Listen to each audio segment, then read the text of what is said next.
Meus amados irmãos, eu vos saúdo com a paz do Senhor. Abra sua Bíblia, livro de Ruth, capítulo de número 1. Livro de Ruth, capítulo de número 1. Enquanto você procura, eu quero externar a Deus a minha gratidão por esta oportunidade. Agradecer a Deus a vida do apóstolo Roberto, por uma vez mais retornar a esta casa. Louvar a Deus também pelo convite, pastor Alain, sua família, que Deus abençoe. Os demais pastores aqui, missionário Paulo que me buscou também, Deus abençoe tanto ele quanto a sua casa. Eu não serei enfadonho, mas eu tenho certeza absoluta que Deus vai falar ao teu coração. Livro de Ruth, capítulo 1, versículo 1, só os que acharam, diga eu achei.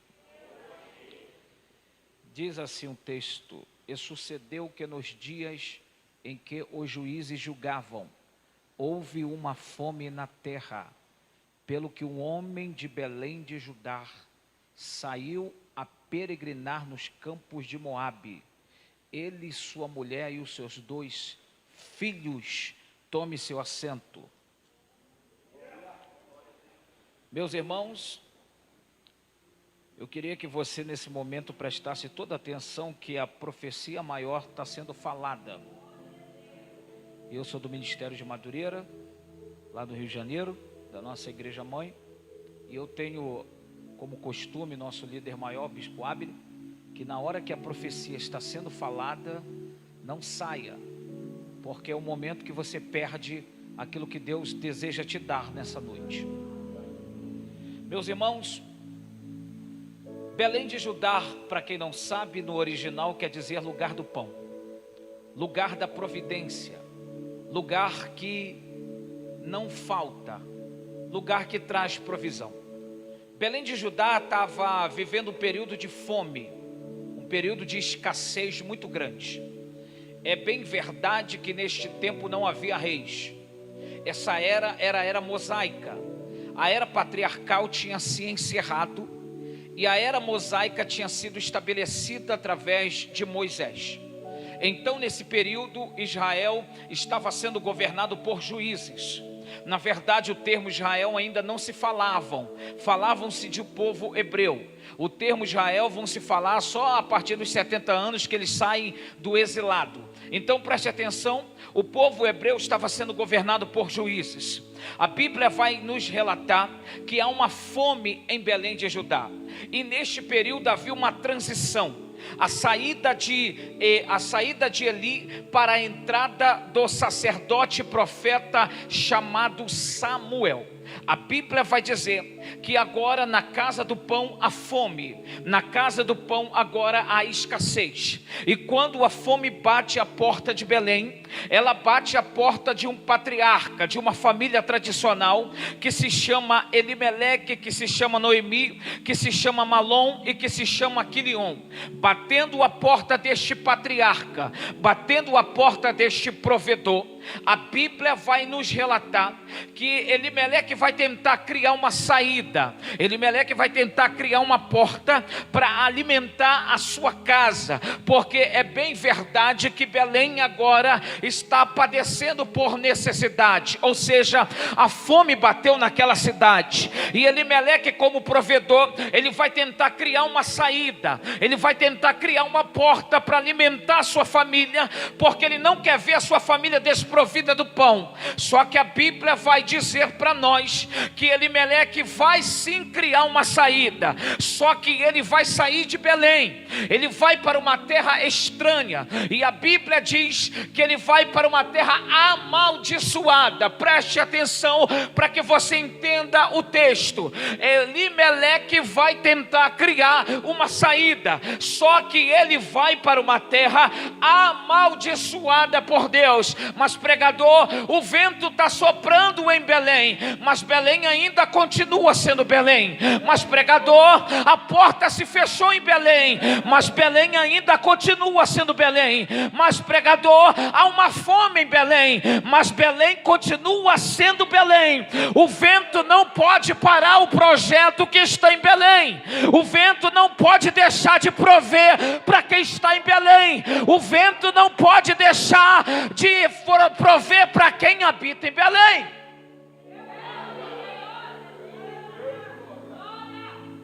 Olha para o teu irmão e diga assim: Belém ainda tem resposta, mesmo que o vento sopre.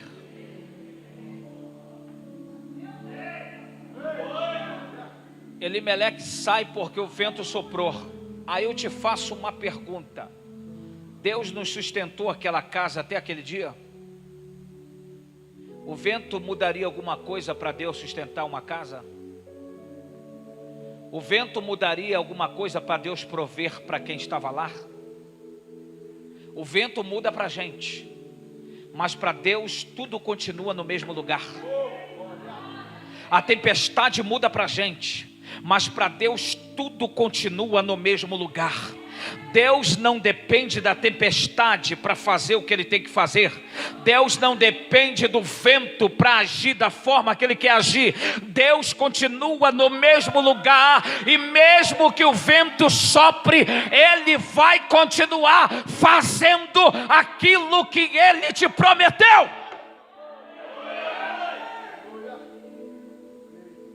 Mas Elimeleque aqui é alguém que toma uma decisão sem orar. Elimeleque aqui tomou uma decisão sem orar. Mas não está na Bíblia orar. Mas você é inteligente, porque se ele orasse e partisse, jamais ele ia morrer. Jamais ele ia perder a casa. Porque quem ora e parte, ora e ouve de Deus aquilo que precisa. Ou seja, quando você ora, você obtém de Deus resposta. Ou seja, ele não orou, simplesmente o desespero falou mais alto do que a oração. Simplesmente a escassez falou mais alto do que a oração. Simplesmente a fome falou mais alto que a oração. Segura a mão de 2 ou 3 pessoas e diga assim: o vento não pode falar mais alto do que a oração. A porta fechada não pode falar mais alto que a oração. A escassez que você está vivendo não pode falar mais alto do que a oração. Oração tem resposta. Deus não vai te deixar sem resposta.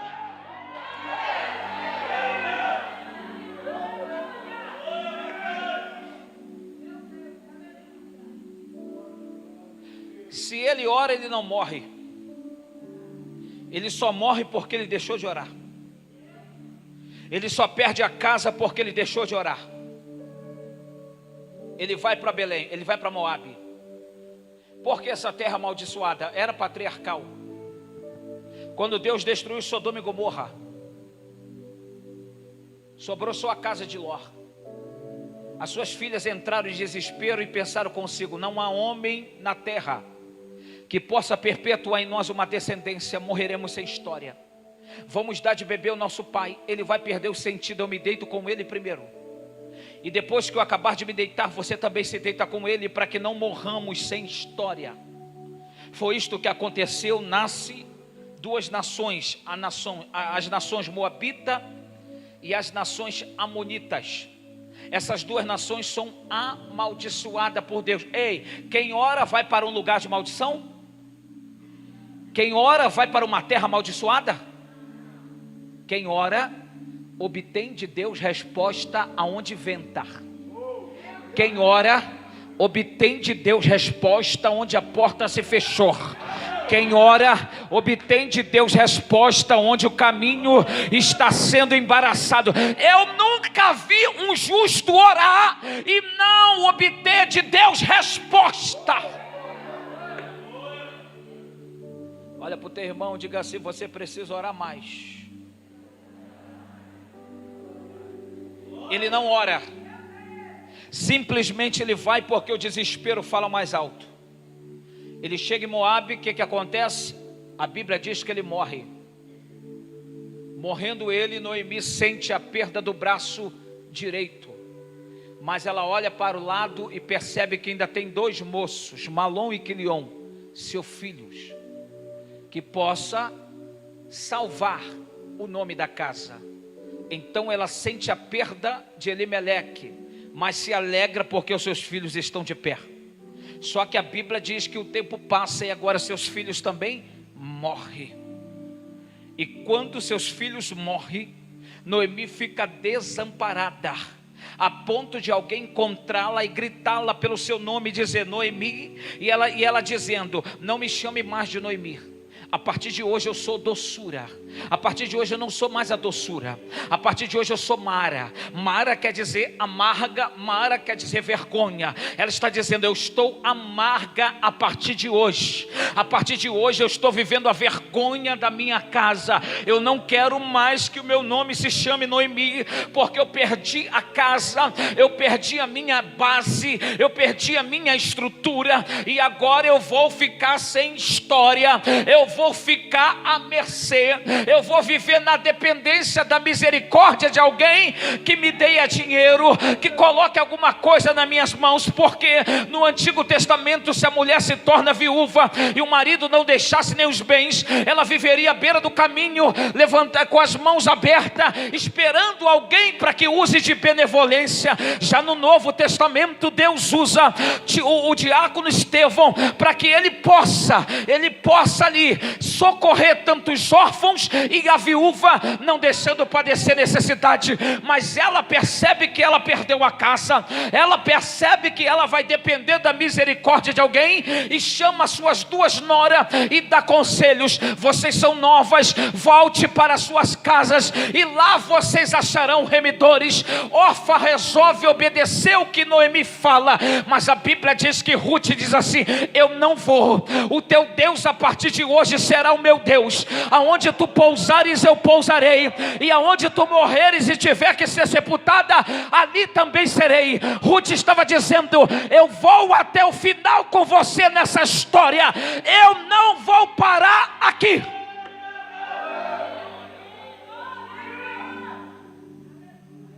Seja profeta para 2 ou 3 pessoas, diga assim, eu vou até o final. Não importa se o vento soprou, Deus tem resposta no final. Não importa se o vento soprou, Deus tem resposta no final.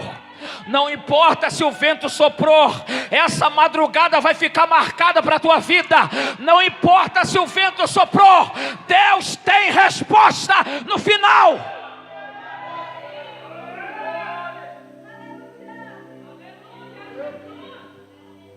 Mas sabe o que é que acontece? Elas voltam para Belém.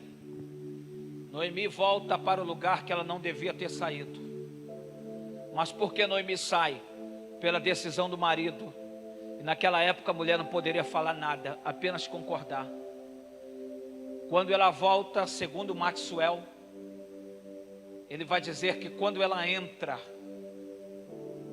na sua casa, ela avista um lenço. Repita comigo, lenço. O lenço tinha um significado.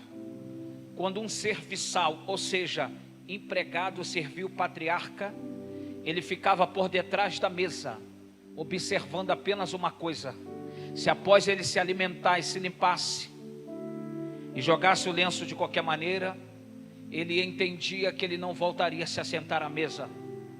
Mas se após ele se alimentasse, limpasse e deixasse o lenço dobrado da mesma forma, o serviçal, ou seja, o empregado, entendia que ele voltaria a se sentar à mesa. Segundo Maxwell, seu comentário, ele vai dizer que quando Noemi entra, ela vê um lenço dobrado, e no lenço dobrado é Deus dizendo para ela: Noemi, se alegra, porque você vai voltar a se sentar à mesa. Seja profeta para 2 ou 3 pessoas, diga assim: se alegra, porque você vai voltar a se sentar à mesa. Depois desse vento, você vai voltar a se sentar à mesa. Ela é Manchuria Kamandarabassai. Eu sinto uma graça aqui, irmãos.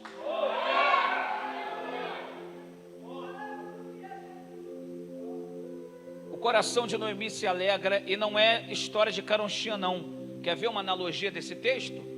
Evangelho segundo escreveu São João, capítulo 20, versículo 7. E Pedro e João apressadamente passa à frente de Pedro e para no sepulcro. E não entra. Pedro entra, avista os lençóis que enrolavam o corpo de Jesus no chão, mas no lugar à parte avistou um lenço dobrado. Era Jesus dizendo assim: Pedro, vai dizer para a minha igreja que eu estou voltando. Vai dizer para a minha igreja que vai ter uma mesa preparada para aqueles que estão suportando o vento. Segura a mão de 2 ou 3 pessoas, diga assim: não saia de Belém, lá tem resposta para você. Não saia de Belém, lá tem resposta, porque todo vento que sopra um dia passa.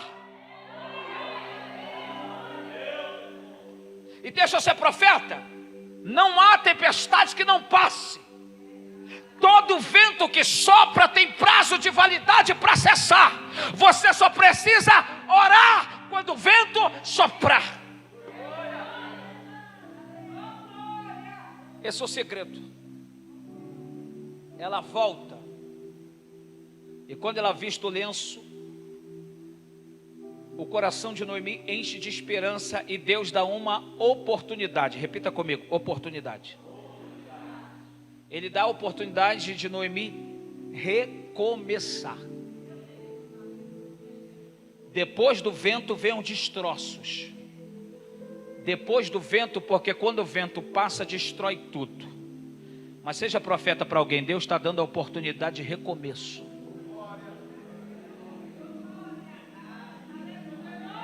Deus está dando a oportunidade de recomeço. Tem gente aqui que o vento soprou e destruiu muitas coisas. Tem gente aqui que o vento soprou e destruiu a casa.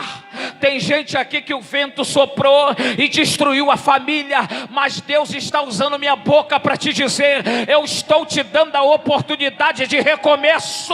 Se alegra, se alegra. Essa madrugada vai ser diferente. Aleluia.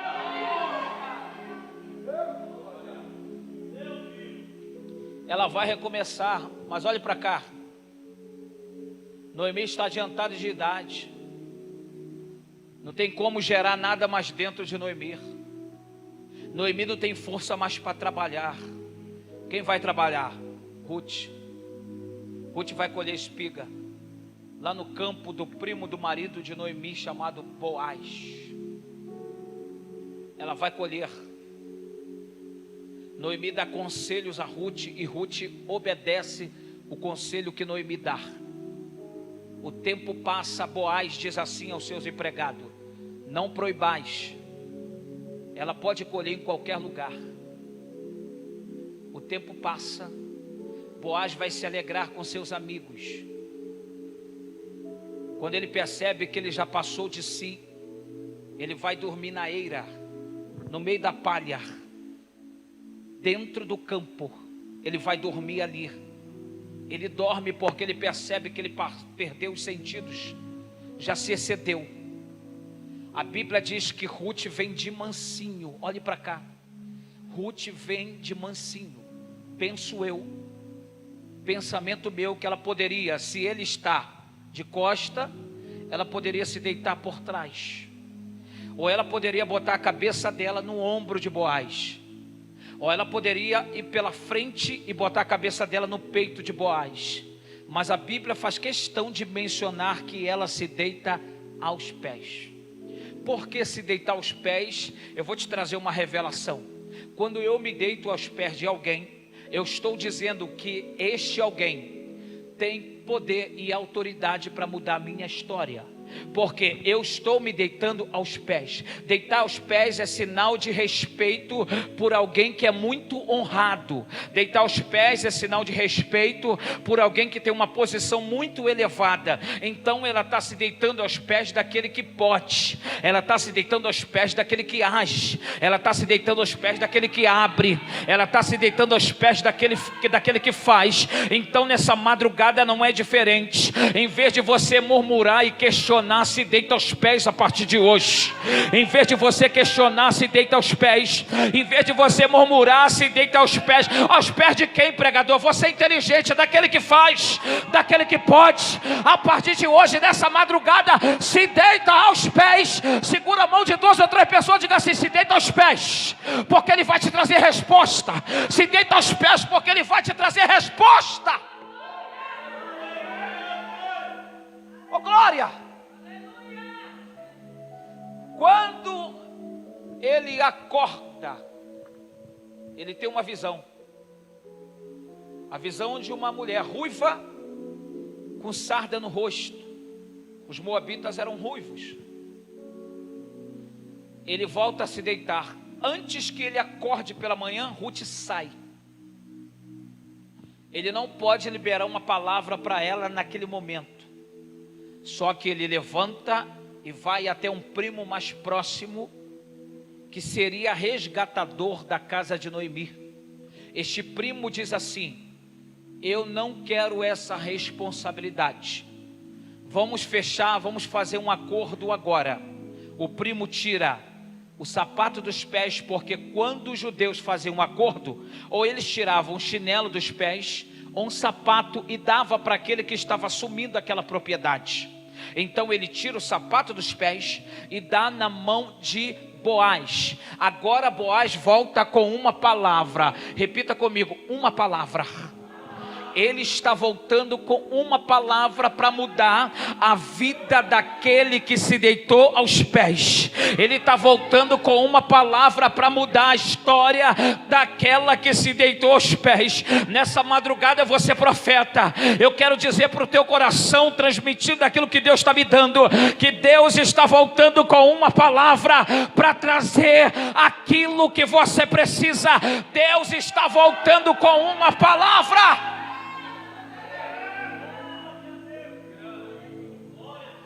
A palavra que ele volta para ela é essa: tu não será mais órfão. Sabe o que significa isso? Alguém cuidará de ti. E depois que ele casa com ela, depois que ele casa, ele está remindo. Ou seja, ele está remindo. Remindo é o quê? A partir de hoje, eu estou dando uma história a alguém. Órfão é: alguém vai cuidar de mim. Remindo é: a partir de hoje, eu estou dando uma história para alguém. Então deixa eu ser profeta. Olha para o teu irmão e diga assim: ele não só cuida, como ele também te dá uma história. Você está pegando essa palavra? Ele não só cuida, como ele também te dá uma história. Há esperança para a casa de Noemi hoje. Há esperança para a casa de Noemi hoje. Ele não só cuida, como ele também te dá uma história. Levanta a tua cabeça, porque hoje Deus está te dando uma nova história.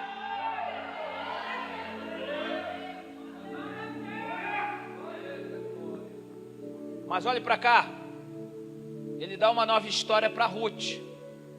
Mas olhe para cá, já vou encerrar. Mas não para Noemi. Pregador, que isso? Vou te provar na Bíblia.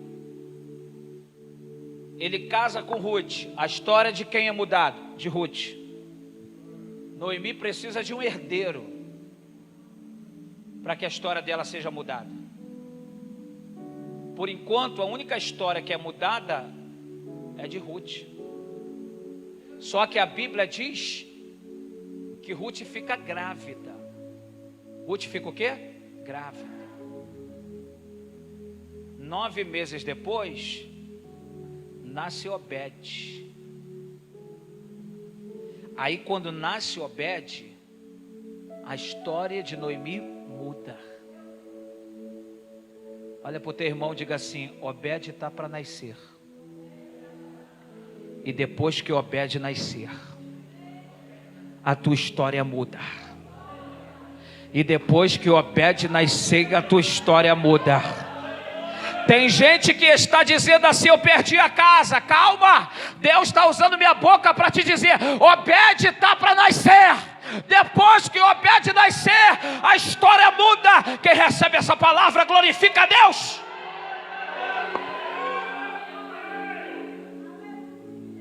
Porque depois que Obed nasceu, Noemi podia partir.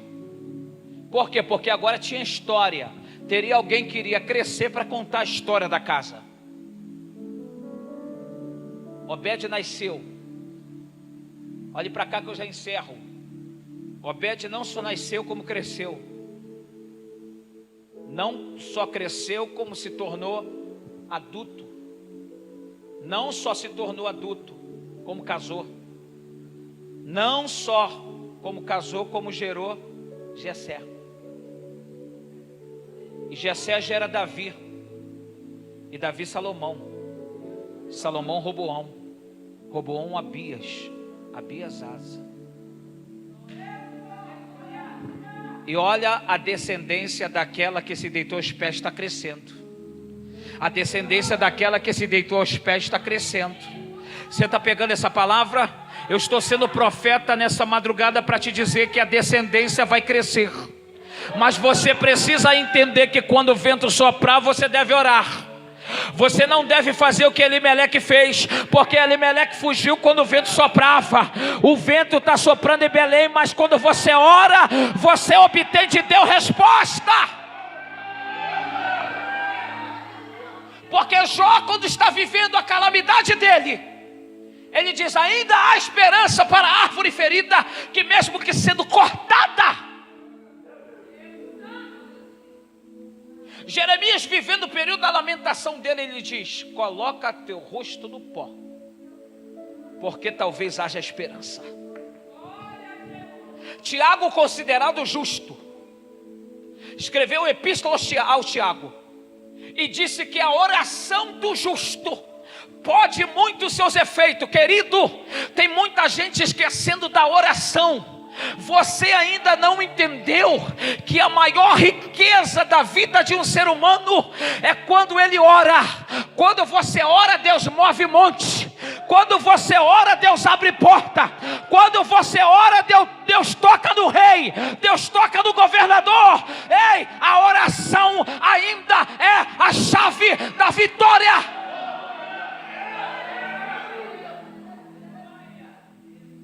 Olhe para cá. Ruth só foi beneficiada por quem? Porque havia uma vida de oração. Elimeleque não orou, tomou a sua decisão no desespero e viveu a morte. Quem toma a decisão sem orar perde muitas coisas. Eu quero te encorajar nessa madrugada. Está descendo os negócios aqui, mas eu vou entregar já. Mas eu quero te encorajar nessa madrugada, que todas as suas decisões, a partir de hoje, que você ore. Não é espiritualizar tudo, não, mas você entender que tem coisas na nossa vida que precisa da oração.